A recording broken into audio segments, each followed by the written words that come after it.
Apa jadinya jika Zhuge Liang masih hidup dan menjabat menjadi pejabat penting di negara Indonesia?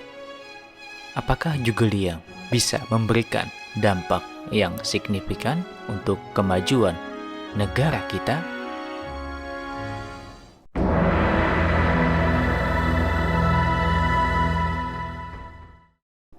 Zhuge Liang hidup di masa era perang tiga kerajaan besar di Cina, yakni ada kerajaan Zhou Wei, Dongwu, dan Shuhan, yang dimana Zhuge Liang berada di negara Shu yang dipimpin oleh Liu Bei.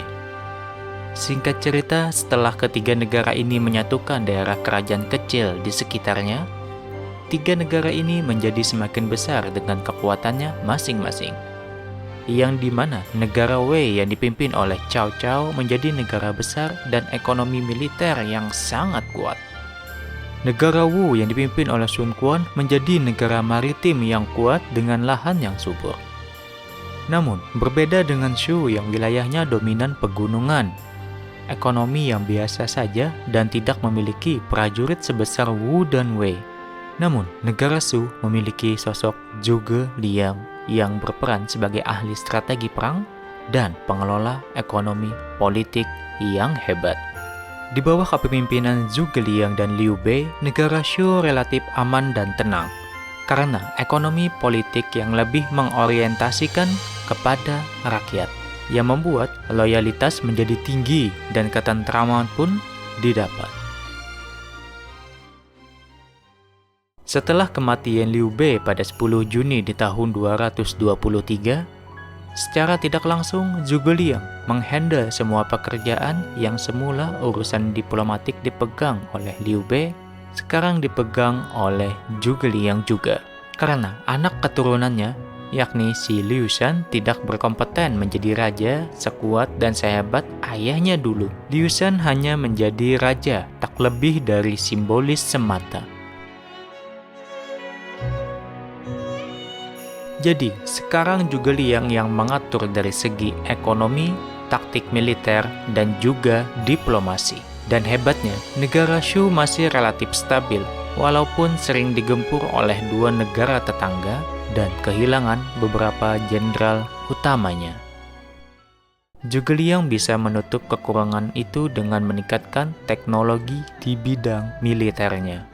Zhuge Liang membuat penemuan yang membuat pelontar api bisa bergerak yang diberi nama Juggernaut. Dan salah satu senjata paling terkenal yakni Chu Ko Nyu, yang dimana merupakan senjata panah jarak dekat yang bisa menembak secara otomatis dan bisa menembak secara beruntun tanpa perlu menarik busur secara manual. Kedua senjata tadi sangat efektif digunakan untuk berperang di daerah hutan yang lebat dan tanpa perlu pasukan yang terlalu hebat untuk menggunakannya. Hal ini terbukti dengan berhasilnya Zhuge Liang menundukkan pemberontakan daerah suku pedalaman yang berada di sekitar negara Shu. Dari segi ekonomi, Zhuge Liang membangun kepercayaan publik dengan memberikan mereka berbagai skill agar mereka bisa menjual berbagai macam kerajinan, kesenian, dan secara tidak langsung juga mendobrak kemajuan teknologi yang dikembangkan oleh Zhuge Liang itu sendiri. Dan dari sisi diplomatis, Zhuge Liang beraliansi dengan negara Wu. Dengan begitu, negara Shu hanya perlu fokus untuk bertahan dan menstabilkan daerah utaranya yang berbatasan dengan negara Zhou Wei.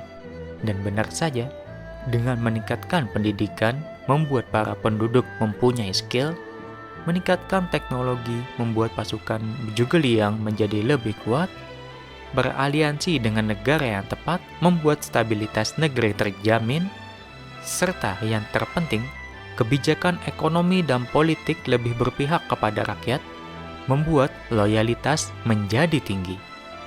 Apakah kalau hal ini juga dilakukan di Indonesia, bakal punya dampak yang besar bagi negara ini?